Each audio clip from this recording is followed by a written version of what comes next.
என்னுடைய உறவுகள் எல்லாம் இங்குதான் இருக்கின்றது. மெய்யழகன் இசை வெளியீட்டு விழாவில் நடிகர் கார்த்தி பேட்டி. இயக்குனர் பிரேம்குமார் இயக்கத்தில் சூர்யாவும் ஜோதிகாவும் இணைந்து தயாரித்துள்ள மெய்யழகன் என்ற திரைப்படத்தில் கார்த்தியும் அரவிந்த் சுவாமியும் முதன்மை கதாபாத்திரத்தில் நடித்துள்ளனர். மேலும் ஸ்ரீதிவ்யா கதாநாயகியாக நடித்திருக்கிறார். ராஜ்கிரண், ஜெயபிரகாஷ் ஆகியோர் முக்கிய கதாபாத்திரங்களில் நடித்துள்ளனர். இந்த படத்திற்கான கோவிந்தா வசந்தா இசையமைத்துள்ளார். இப்படம் வருகின்ற செப்டம்பர் 27ஆம் தேதி வெளியாக உள்ளதால் படத்திற்கான ப்ரமோஷன் பணிகள் விறுவிறுப்பாக நடைபெற்று வருகிறது. இந்த நிலையில் படத்தின் இசை வெளியீட்டு விழா கோவை கொடிஷா வளாகத்தில் நடைபெற்றது. நிகழ்ச்சியில் கார்த்தி, ஸ்ரீதிவ்யா, அரவிந்த் சுவாமி, பிரேம்குமார் உள்ளிட்ட படக்குழுவினர் கலந்து கொண்டனர்.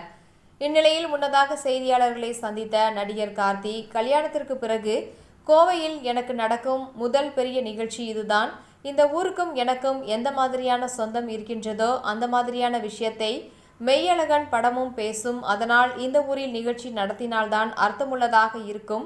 எங்களின் வேர்கள், உறவுகள் எல்லாம் இங்குதான் இருக்கிறார்கள். அதனால்தான் படத்தின் நிகழ்ச்சியை இங்கு நடத்த வேண்டும் என்ற ஆசை என தெரிவித்தார். அதேபோல மற்ற துணை நடிகர்கள், பாடகர்கள் பேசும்போது இந்த படத்தில் ஜல்லிக்கட்டு மையமாக வைத்து எடுத்துள்ளதாகவும், கோவையின் கருப்பொருளை கொண்டு தஞ்சாவூரை சார்ந்த இந்த படம் எடுக்கப்பட்டதால் இனி வரும் ஜல்லிக்கட்டு நிகழ்ச்சியில் இந்த படத்தில் வரும் பாடல்கள் மட்டுமே ஒலிக்கும் என தெரிவித்தனர்.